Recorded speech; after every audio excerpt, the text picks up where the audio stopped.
আল্লাহ নবীর শত্রু কি বহু দূরের? আল্লাহ নবীর বাড়ি, এ বাড়ি থেকে কত কাছে? এতই কাছে যেখান থেকে ইয়েতিমখানা, তার থেকে নিকটে জীবনের শ্রেষ্ঠ শত্রু আবু জেহেলের বাড়ি। তাহলে এই আবু জেহেল সকাল থেকে যে রাত পর্যন্ত দল বল সাঙ্গ পাঙ্গ নিয়ে সবসময় রেডি থাকতেন, কোন ভুল মোহাম্মদের বের হয়। এভাবে করে শত চেষ্টা করেছেন, আল্লাহর কসম কখনো কোনো ভুল ধরতে পারেন নাই। বরং আবু জেহেলই বলেছে, শত্রু হলে কি হবে, সত্যি মোহাম্মদের চরিত্র সবার ভিতরেই শ্রেষ্ঠ। ধরে বলেন আল্লাহু আকবার। আল্লাহ রাব্বুল আলামিন বলেন, আবু জেহেল শোনো, এই নবীর চরিত্র তুমি কি ভুল ধরবা? আমি আল্লাহ তাকে এমন ভাবে বানিয়েছি, লাকাদ কানা লাকুম ফি রাসূলিল্লাহি উসওয়াতুন হাসানা। এমন ভাবে চরিত্র দিয়েছে নবী, আপনার চরিত্র হলো মহান চরিত্রের অধিকারী। আপনি একমাত্র, আপনার চরিত্রের ভিতরে আদর্শ রয়েছে, মানার মতো অন্য কোন চরিত্রে এই আদর্শ নাই। ধরে বলেন সুবহানাল্লাহ। চলেন আমরা নবীজির জীবন থেকে আমাদের শেখার মতো অসংখ্য, তার ভিতরে 10টি সচরাচর 10টি গুণকে আমরা বের করার চেষ্টা করি। 1 নম্বর নবীর জীবন থেকে যেটা আমরা শিখবো, প্রথম নম্বর হলো আল হায়া। নবী ছিলেন পৃথিবীর শ্রেষ্ঠ লজ্জাশীল ব্যক্তি। ধরে বলেন সুবহানাল্লাহ। এজন্য বলা হয় আল হায়াউ শুকবাতুম মিনাল ঈমান। লজ্জা হলো মানুষের ঈমানের অঙ্গ। লজ্জা বলতে অনেকে সেটি জেনি হোক, আপনি সাধারণ কোনো মানুষের হন, সেটা ফকিরের হতে পারে।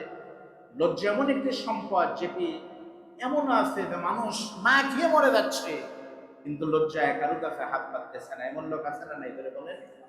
আবার এমন মানুষ আছে তার শরম লজ্জা নাই, লক্ষ লক্ষ টাকা চাকরি বেতন, তারপরেও বলতেছে টাকা ছাড়া কোনো কথা নাই। এমন লোক আছে না নাই? ধরে বলেন।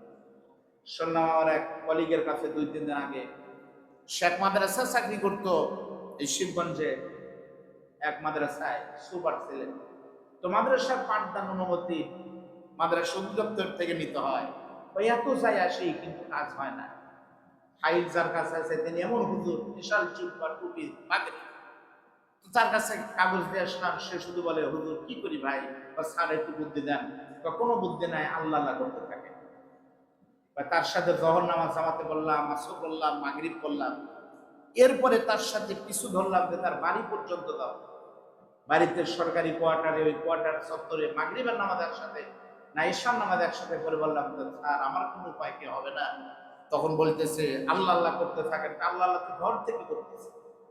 তাই আপনি কিছু মনে করেন না, আপনাকে একটা দায়িত্ব দিব, কে কি বলেছে না বলেছে তা জানি না, কে কি করেছে না করেছে তাও জানার দরকার নাই। আমাকে 1 লক্ষ টাকা দিতে হবে। কত দিতে হবে বলেন? এখন 50,000 দিবেন, ফাইল চলা শুরু করবে। আর সিটি ইস্যু হলে 50,000 টাকা দিতে হবে। বলেন তো এই মানুষের ভিতরে লজ্জা শরম বলতে কোনো কিছু আছে কি? আমাদের বাংলাদেশে আমরা যখন তাকাই, মিডিয়ার যুগ, আমরা মিডিয়ার দিকে তাকালে সহজে কিন্তু বলতে পারি, শুধুমাত্র একটা ক্ষমতার জন্য, একটা চেয়ারের জন্য, একটু ইজ্জত সম্মানের জন্য আমাদের রাজনীতিবিদদের কিছু চরিত্র দেখলে আমাদের থুতা নিক্ষেপ করতে ইচ্ছা হয়। আজকে তাই অনলাইনে তাদের নাম দিয়েছে এরা হলো রাজনৈতিক পতিতা। এমন চরিত্র আমাদের সামনে 2-1টা আছে না? নেই? এমন পরিস্থিতি আমি নিজে প্রমাণ। এখন থেকে 2 বছর আগে আমরা একটা সফরে মালয়েশিয়া ছিলাম। বাংলাদেশের অনেক বড় বড় ইসলামী চিন্তাবিদ একসাথে ছিলাম। ওই যেই নেতা আজকে ওই হুজুরের নামে অসংখ্য কথা বলছে, সেই নেতা মালয়েশিয়ায় সেই হুজুরকে ধরে কি অবস্থা, দোয়া নেওয়া, মাথায় হাত দিয়ে হুজুর দোয়া করেন, সে ছবি আমার কাছে আছে। এখন শুধুমাত্র একটি ক্ষমতার মোহে, একটি চেয়ার, কয়েকদিনের এমপি আর সামান্য একটা মন্ত্রিত্ব পাওয়ার পরে তাদের কথাবার্তা শুনলে মনে হয়, আসলে আফসোস হয়, এই লোকগুলো এরা কয়েকদিন আগে মাজলুম ছিল, এখন জালেম হয়ে গেছে। আসলে এরা ক্ষমতার মোহে, এরা যারা এরকম হয়েছে, এদের থেকে আমাদের আফসোস। এজন্য হালাল পথের শাক ভর্তা ভালো, হারাম পথের গোশত ভাতও ভালো না। ধরে বলেন কথা ঠিক নেবেন। প্রিয় ভাইয়েরা, নবীর চরিত্রের ভিতরে অন্যতম একটি চরিত্রের দিক ছিল লজ্জাশীলতা। ধরে বলেন কি? কেমন লজ্জাশীলতা ছিল আল্লাহ নবীর? আমরা হাদিস শুনবো, চলেন।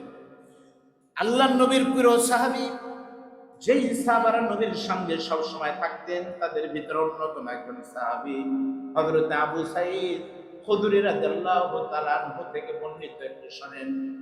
হযরত আবু সাঈদ বলেন, আন আবি সাঈদ আল খুদরী রাদিয়াল্লাহু তাআলা আনহু قال কানা রাসূলুল্লাহি সাল্লাল্লাহু আলাইহি ওয়াসাল্লাম আশাদ্দা হায়াম মিনাল আদরাই ফি কিদরিহা মুত্তাফাকুন আলাইহি। নবীর সাহাবী হযরত আবু সাঈদ খুদরী বলেন, শোনো, আমি নবীর কাছে থেকে মিলে দেখেছি, মিশে দেখেছি, আল্লাহর নবীর লজ্জাশীলতায় এমন ছিল, কুমারী নারী বিয়ে হওয়ার আগে সম্ভ্রান্ত পরিবারের কুমারী নারী যেমন লজ্জাশীল হয়, এরকম অবিবাহিত কুমারী নারীর থেকে আমার নবীর চরিত্রের ভিতরে হায়া লজ্জা আরো বেশি ছিল। সরে বলেন সুবহানাল্লাহ।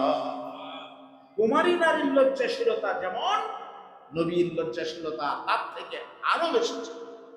আর আমাদের সমাজের কিছু মানুষ রক্সতে মিডিয়ার ফেসবুকে এমন গালাগালি করতেছে, তারপরেও বলতেছে এগুলো সব এআই দিয়ে ভিডিও করা, এগুলোতে আমাদেরকে আসে যায় না, এগুলো অপপ্রচারে আমরা কখনোই থামবো না। এমন বক্তব্য আমরা শুনে কি শুনে নেওয়া। প্রিয় ভাইয়েরা, নবীর জীবনের লজ্জাশীলতা সম্পর্কে আপনারা দেখেছেন, নবীর দুধমা হযরত হালিমাতুস সাদিয়া, তায়েফের সাদিয়া গোত্রের মানুষ, হালিমা জানেন, উনি বলতেছে মা হালিমাতুস সাদিয়া নবীর দুধমা, তার বক্তব্য। নবীর দুধমা হালিমাতুস সাদিয়া বলেন, তোমাদের নবীকে আমি দুধ পান করিয়েছি, আমি দেখেছি ছোট্ট বাচ্চা নবজাত শব্দ প্রসূত দুগ্ধ পোষ্য মুহাম্মদ, আমার সন্তান মুহাম্মদ আরেকজন দুধ সন্তান ছিল, কিন্তু কখনোই ক্ষুধা লাগলে মুহাম্মদ কখনোই কাঁদেন নাই, বরং এই শিশু নবী মুহাম্মদের শরীর থেকে যখন তার লজ্জা এত বেশি ছিল, তার লজ্জার স্থান থেকে কাপড় সরে যেত। খাবারের জন্য কোনোদিন কাঁদেন নাই, কিন্তু লজ্জার স্থান থেকে কাপড় সরে গেলে শিশু নবী হাউমাউ করে কান্না দিয়ে উঠতে, বলেন সুবহানাল্লাহ। খাবার ক্ষুধা লেগেছে, কোনোদিন কাঁদে নাই, কিন্তু যদি লজ্জাস্থান থেকে শিশু বাচ্চা, দুধের বাচ্চা কাপড় সরে দেয়, তাহলে তিনি কেঁদেছেন। এমন অনুপম চরিত্রের অধিকারী ছিলেন তিনি আমাদের প্রিয় নবী। শুধুমাত্র পুরুষের জন্য নয়, as a father, as a teacher, as a lawyer, as a reformer of society, hour prophet Muhammad Superman of the world. সকল মানুষের কাছে আদর্শের নাম হলো মুহাম্মদ রাসূলুল্লাহ সাল্লাল্লাহু আলাইহি ওয়াসাল্লাম। চলেন, 2 নম্বর আল্লাহর নবীর চরিত্রের ভিতরে অন্যতম একটা দিক ছিল, নবী ছিলেন সত্যবাদী। নবীর থেকে সত্যবাদী কে আছে ধরে বলেন? আমরা সত্য কথা বলি, সত্যবাদী আমরাও। এমন অবস্থা যে বলতে বলতে আমার ঘি খুবই ভালো, এই সে বলতে বলতে অনেক বলতে বলতে বলছে নিজের হাতে তৈরি করা ঘি। প্রিয় ভাইয়েরা আমার, আমাদের ভিতরে অনেক মানুষ আছে তারা মিথ্যাই বলে, হঠাৎ যদি মিথ্যা শর্ট করে তখন 2-1টা সত্য বলে ফেলে। এমন লোক আছে না? বহু আছে। নবীর সত্যবাদী তেমন, আল্লাহর নবীর ব্যবহারে মুগ্ধ হয়ে নবীর বয়স যখন 10 বছর, 10 বছরের সময় আবু জাহেল মক্কার সমস্ত মানুষকে ডাক দিয়ে বলেছিল, শোনো মক্কাবাসী, আমি তোমাদের নেতা, এই মুহাম্মাদের চাচা হয়ে ঘোষণা দিচ্ছি, আমার ভাতিজা মুহাম্মদ জীবনে কোনোদিন কারো গাছের খেজুর ধরেন নাই, জীবনে কোনোদিন কারোর সাথে খারাপ কথা বলেন নাই, জীবনে কোনোদিন কটু কথা বলেন নাই, মিথ্যা কথা বলেন নাই। তার এই অনুপম চরিত্র দেখে আমি ঘোষণা দিলাম, সত্যি বলতেছি মুহাম্মদ শুধু তার নাম মুহাম্মদ না, মুহাম্মাদের নাম হলো আল আমিন। সেটা বলেন আল্লাহু আকবার। আমার নবীর নাম হলো মুহাম্মদ, আরেকটা নাম হলো আহমদ, এরকম অসংখ্য নাম আছে। একদিন নবীর নামের উপরে আমরা কথা শুনবো ইনশাআল্লাহ, লম্বা আলোচনা। মুহাম্মদ শব্দের অর্থ হলো যিনি প্রশংসিত। মুহাম্মদ শব্দের অর্থ কি? প্রশংসিত। আচ্ছা বলেন তো, আল্লাহর পরে আমার নবীর মতো প্রশংসা পৃথিবীতে কেউ পেয়েছে কি ভাই? এই জন্য নবীর নাম হলো মুহাম্মদ। আরেক নাম হলো মিন বাদ ইসমুহু আহমদ, কোরআনের আয়াত। নবীর আরেকটা নাম হলো আহমদ। আহমদ শব্দের অর্থ হলো প্রশংসাকারী। একটা হলো প্রশংসিত, আর আহমদ হলো প্রশংসাকারী।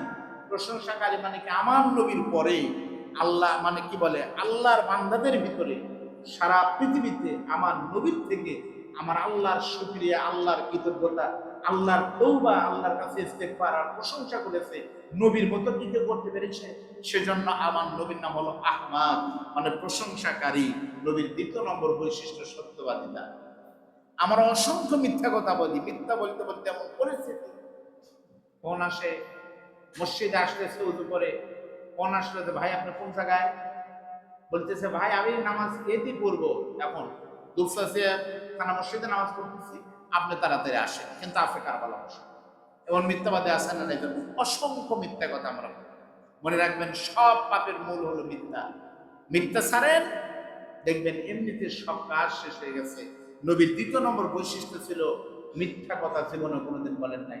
আমরা চেষ্টা করতে পারবো তো ইনশাআল্লাহ। 3 নম্বর আমার নবীর চরিত্রের ভিতরে অন্যতম একটি অনুপম আদর্শ নাম হলো নবী ছিল আমানতদারিতা। আমানতদার, নবীর থেকে শ্রেষ্ঠ আমানতদার পৃথিবীতে আর কেউ কেমন আমানতদার চলে। আমার নবীর আমানতদারিতা কেমন আপনারা জানেন। যেদিন আল্লাহ তাআলা নবীকে বলেছিলেন, নবীজি মক্কার অবস্থা যেমন খারাপ, যে কোনো সময় আপনাকে হয়তো হিজরত করে মক্কা থেকে মদিনায় চলে যাওয়া লাগতে পারে, আপনারা কি হিজরতের কথা শোনেন নাই? সেই দিন নবী আমার চিন্তা করেছিলেন কোনোদিন হয়তো যাওয়া লাগতে পারে। তখন আল্লাহর নবীর প্রথম সাহাবী সিদ্দিক একবার হযরত আবু বকর রাদিয়াল্লাহু তাআলা আনহুকে আমার নবী ডাকতে বলেছেন, আবু বকর কোনোদিন হয়তো মক্কা থেকে আমাকে মদিনায় যাওয়া লাগবে। এই কথা নবী বলেছিলেন, আবু বকর সেই দিন আমি একা যাব না, আমার সঙ্গে তুমি আবু বকরকে আমি সাথে নিয়ে কিন্তু মদিনায় যেতে চাই। সঙ্গে সঙ্গে হযরত আবু বকর বললেন, ইয়া রাসূলুল্লাহ ঠিক আছে। নবী ওই দিন বলেছিলেন, তখন থেকে নবী কতদিন পরে নবীর মনে নাই, 6 মাস পরে একদিন হঠাৎ করে নিশিরজনী নবী আমার ঘুমাচ্ছে এমন সময় আল্লাহ তাআলা জিবরাইলকে ডাকতে বললেন, জিবরাইল তাড়াতাড়ি করে আমার নবীকে গিয়ে তুলো, এখনো নবীকে বিদায় না লাগবে মদিনার দিকে। নবী আমার ঘুম থেকে উঠলেন, জিবরাইল বলে, ইয়া রাসূলুল্লাহ আপনার বাড়ির চতুর্দিকে তাকিয়ে দেখেন মক্কার বড় বড় নেতা যখন আপনার সঙ্গে আদর্শে তারা পারে নাই, যখন আপনার সঙ্গে অন্য কোনো দিকে পারে নাই, তখন একমাত্র উপায় নিয়েছে আপনাকে জানে মারা, আপনাকে দুনিয়া থেকে শেষ করে দিবে। পূর্ণ প্রস্তুতি নিয়ে আপনার ছোট্ট ঘরের চতুর্দিকে আবু জেহেল, উতবা সাহেবা, ওয়ালিদ ইবনে মুগিরারা দাঁড় হয়ে গেছে, আপনি তাড়াতাড়ি করে ঘুম থেকে ওঠেন। নবী তখন তাড়াতাড়ি করে ঘুম থেকে উঠে কি করবেন হচকচিত হয়ে তাড়াতাড়ি করে নবীর আরেকজন সাহাবী, নবীর চাচাতো ভাই, পরবর্তীতে যিনি হযরতে আলী জামাই হয়ে গেলেন, মেয়ের জামাই, আলীকে ডাকতে বলেন, আলী রে আমাকে এখনই রওনা দিতে হবে, এখনই রওনা দিতে হবে, আল্লাহর জরুরি নোটিশ। আমি বের হয়ে চলে যাব, কিন্তু তোমাকে একটা কাজ দেব, ও আলী আমার প্রস্তুতি নিতে দেরি হবে, তুমি আমার বিছানায় আমার মতো করে তুমি ঘুমিয়ে যাও, যেন ওরা দূর থেকে দেখতে পারে, কোনোভাবে দেখলে যেন বুঝতে পারে যে মানুষ আছে। আর তোমাকে অনুরোধ করবো আলী যাওয়ার আগে প্রস্তুতি নিয়ে যখন নবী ঘর থেকে বের হবেন, বিশাল বড় একটা পটলা এনে ওই পটলা দিয়ে বলতেছে, আলী রে এই পটলার ভিতরে নাম লেখা লেখা এক একটা ছোট ছোট প্যাকেট রয়েছে, এই প্যাকেট গুলো কারো নয়, কোনো মুসলমানের নয়, এগুলো দামি দামি মানে এগুলো সম্পদ, সোনা দানা মণিমুক্তা রয়েছে। মক্কার আবু জেহেলের গোষ্ঠীরা, বড় বড় কাফের নেতারা আমার কাছে সম্পদ রাখতে, অনেক মহিলা মানুষ কাফের, তারা আমার কাছে আমানত রেখেছে, আমি চলে যাব, তারা যেন আমার সম্পর্কে ভুল না বুঝে, সেজন্য তুমি দয়া করে যার যার নাম লেখা আছে তার কাছে তুমি আমানত গুলো যথাযথ পৌঁছে দিও। যারা মারার জন্য ঘরের চতুর্দিকে দাঁড়িয়ে আছে তাদের গচ্ছিত সম্পদ জীবন হাতে নিয়ে যিনি বুঝিয়ে দিয়েছেন তিনি হলেন মুহাম্মাদুর রাসূলুল্লাহ। আলী আমার এই গচ্ছিত সম্পদ আমানত গুলো তুমি দিয়ে দিও। বের হলে চিন্তা করলেন, আহারে আমি তো আবু বকরকে আগে বলার কথা মনে নাই, এখন কি হবে, এই চিন্তা করে আবু বকরকে বলি নাই, কি হবে এই চিন্তা করে আল্লাহর নবী আবু বকরের দরজার কাছে গিয়ে ডাক দিবেন জোরে, একবার ডাক দিয়েছেন আবু বকর। আবু বকর ভিতর থেকে তখন সাথে সাথে বলেছে, লাব্বাইক ইয়া রাসূলুল্লাহ।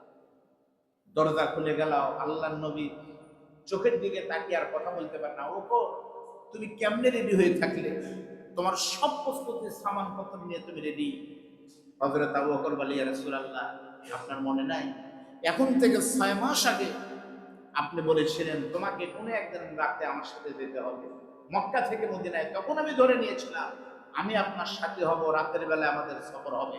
ইয়া রাসূলুল্লাহ, আল্লাহে রব্বে কাবার শপথ, তখন থেকে শুরু করে আজ রাত পর্যন্ত কোনোদিন রাতে আমি এশার নামাজ পড়ে এসে সামান্য কিছু খেয়ে আরাম বিরাম একটুখানি নিয়ে এসে এই টোপলাখানা রেখে আমি দরজার সঙ্গে হেলান দিয়ে থাকি কখন আমার নবী ডাক দেবেন। সেজন্য আমি প্রস্তুতি নিয়েছিলাম গত 6 মাসের ভিতরে এক রাতেও আমি ঘুমাই নাই। সেজন্যই তার নাম হয়েছে সিদ্দিক আকবর। তাই তো হযরত আবু বকরের ঠিকানা হয়েছে আল্লাহর নবীর রওজার পাশে। হাদিস সাহেবেরা যায় রিয়াদুল জান্নায় 2 রাকাত নামাজ পড়ে নবীকে সালাম দেওয়ার জন্য যখন ঢুকে যায়, নবীর রওজা দেখার আগে যাকে সালাম দেয় তিনি আর কেউ নয়, 2 বন্ধুকে নিয়ে ঘরে আরাম করছেন। একজন হলেন আবু বকর, আরেকজন হলো হযরত উমর ফারুক রাদিয়াল্লাহু তাআলা। প্রিয় ভাইরা, নবীর এই যে আমানতদারিতে ছিলেন, আমরা কি পারবো? অত কঠিন না হোক, অন্তত আমাদের সঠিক আমানত আমরা যেখানে যেখানে বুঝায় দেওয়ার তাতে দিতে পারবো ইনশাআল্লাহ। আপনাদের কথাই কথা দেওয়ার তা আপনারাই বুঝবেন। তাহলে আমরা কয়টা শিখলাম বলেন, একটু মুখস্থ করেন। 1 নম্বর কি? নবীর চরিত্রের শ্রেষ্ঠ গুণের ভিতরে 1 নম্বর লজ্জাশীলতা, 2 নম্বর সত্যবাদিতা, 3 নম্বর আমানতদারিতা। আলহামদুলিল্লাহ তো মুখস্থ হচ্ছে। আর একটা বলবো, একদিনে বেশি পড়াদার থেকে আমরা ধারাবাহিক দেব ইনশাআল্লাহ। আর একটা আমরা শিখবো, সেটা হলো আল্লাহর নবী ছিল পৃথিবীর শ্রেষ্ঠ বিচারক। যেটা বলেন নবী ছিলেন শ্রেষ্ঠ কোরআনের কাছে। কোরআনে বলতেছে ইন্নাল্লাহা ইয়াকুলু বিল আদল, এই আদলের কথা কোরআনে এসেছেন। 7 শ্রেণীর মানুষ কিয়ামতের দিন জান্নাত আল্লাহর আরশাদিমের ছায়ার নিচে জায়গা পাবে। সেদিন কেউ জায়গা পাবে না 7 শ্রেণী। তার ভিতরে 1 নম্বর হলো ইমামুন আদিলুন, ন্যায় বিচারক, ন্যায়বান শাসক। কিয়ামতের দিন মা সন্তানকে চিনবেন ওই মুহূর্তে আরশাদিমের ছায়ার নিচে আল্লাহ যেখানে থাকবেন ওই ছাতির নিচে 7টা শ্রেণীর মানুষ জায়গা পাবে। তার ভিতরে অন্যতম একজনের নাম হলো ন্যায় বিচারক, ন্যায়বান শাসক, রাষ্ট্রের রাষ্ট্রপ্রধান। সরে বলেন আল্লাহু আকবার। তাহলে এই রাষ্ট্রপতি, রাষ্ট্রপ্রধান নির্বাচনে আমাদের দায়িত্ব আছে না নাই? ধরে বলেন, বিশাল দায়িত্ব, বিশাল। আলহামদুলিল্লাহ আপনারা দেখেছেন আজকে বাংলাদেশ নতুন একজন রাষ্ট্রপতি পেয়েছে। আমরা দোয়া করি, আমাদের দোয়া ছাড়া তো আর কিছু করেন নাই। আমরা দোয়া করব, আশা করব মিডিয়ার মাধ্যমে যদি ওই পর্যন্ত পৌঁছে যায়। রাষ্ট্রের কি উন্নয়ন হলো, রাষ্ট্রের রিজার্ভ মানে এখন কত, মাথা পিছু গড় আয় কত, এটার থেকে জরুরি হলো আমরা চাই মুসলমানের বাংলাদেশে শিরক, বিদআত, ইসলাম বিরোধী, কোরআন বিরোধী কোন আইন না হোক, সেটি আমাদের বড় চাওয়া। ধরে বলেন কথা ঠিক করেন। ভারতের রাষ্ট্রপতি যদি তাদের হিন্দুত্ববাদীদের সক্রিয়তা বজায় রাখার জন্য সর্বপ্রথম গুরুত্ব দিয়ে থাকে, ইসরায়েলের বেঈমান নেতানিয়াহু যদি তাদের ধর্মকে গুরুত্ব দিয়ে সর্বোচ্চ কিছু গুরুত্ব দিয়ে থাকে, খ্রিস্টানরা যদি তাদের, আমেরিকা যদি খ্রিস্টান ধর্মকে প্রাধান্য দিয়ে সব করতে পারে, মুসলমানের বাংলাদেশ, সেই বাংলাদেশের দল মত রাজনীতি ভিন্ন থাকতেই পারে, হতেই পারে। এটা দোষের কিছু বলে, এটা দোষের কিছু নয়, এটাই গণতন্ত্র। আজকে দেখেছি আমরা বিরোধী দলরা ভোট দিয়েছে একদলকে, সরকারি দলও ভোট দিয়েছে একদলকে। এজন্য তো সরকারি দলের উচিত ছিল বিরোধী দলকে মিষ্টি খাওয়ানো। কারণ বিরোধী দল যদি তাদের প্রার্থী না দিত তাহলে মানুষ বলতো যে একতরফা নির্বাচন হয়ে গেল, তা তো হতো। সুতরাং বিরোধী দল আছে জন্যই তো আপনার এত সুন্দর আছে। এরা হানাহানি করার কিছু না। তারা দেখেছে রাষ্ট্রপতি নির্বাচনের পরে গোলাগুলি কোলাগুলি করতেছে, আর বগুড়ায় তাদের সমর্থকরা একজন আরেকজনকে চাপ মারে। আসলে বিষয় এরকম না। আমরা সহাবস্থানে থাকতে চাই। আল্লাহ কোরআনে বলতেছেন আল্লাযীনা ইম্মাক্কান্নাহুম ফিল আরদি আকামুস সালাহ ওয়া আতাউয যাকাত আমারু বিল মা'রুফ ওয়া নাহাউ আনিল মুনকার। কোন রাষ্ট্রের নেতা যদি 4টা কাজ ঠিকমতো করতে পারে, 1 নম্বর হলো নামাজ কায়েম করতে পারে, 2 নম্বর যাকাত ভিত্তিক অর্থ ব্যবস্থা চালু করতে পারে, 3 নম্বর সৎকাজে আদেশ দিতে পারে, 4 নম্বর অন্যায় থেকে বাধা দিতে পারে, আমার বিশ্বাস এই রাষ্ট্র ভালো হতে খুব বেশি দিন লাগবে না। ধরে বলেন কথা ঠিক যাবে। আমার ওয়াজ দিয়ে এই রাষ্ট্র কি ভালো হবে ভাই আপনারা মনে করেন? তাই কোনোদিন হবে না। রাষ্ট্রপতি সংসদে আনিত বিল এনে যদি বলে কোন পিতামাতাকে কোন সন্তান যদি বৃদ্ধাশ্রমে রাখে, ওই সন্তানের বিচার রাষ্ট্র এই ধারা অনুযায়ী, এই অনুযায়ী তার সমস্ত সম্পদ প্রয়োগ করা হবে, তাকে আইনের আওতায় এনে সর্বোচ্চ তাকে এই শাস্তি দেওয়া হবে। বলেন তো কোনো পিতা মাতা কি বৃদ্ধাশ্রমে তাদের জায়গা হবে ভাই? কোনোদিন হবে না। যদি এ আইন হয় নামাজ হবে, অন্তত এই কথা যদি হয় যে নামাজের সময় বা ফরজ নামাজের সময় সমস্ত দোকানপাটগুলো বন্ধ থাকবে। কোনো মুসলমান দোকানদার যদি নামাজের সময় দোকান খোলা রাখে 5,000 টাকা জরিমানা হবে।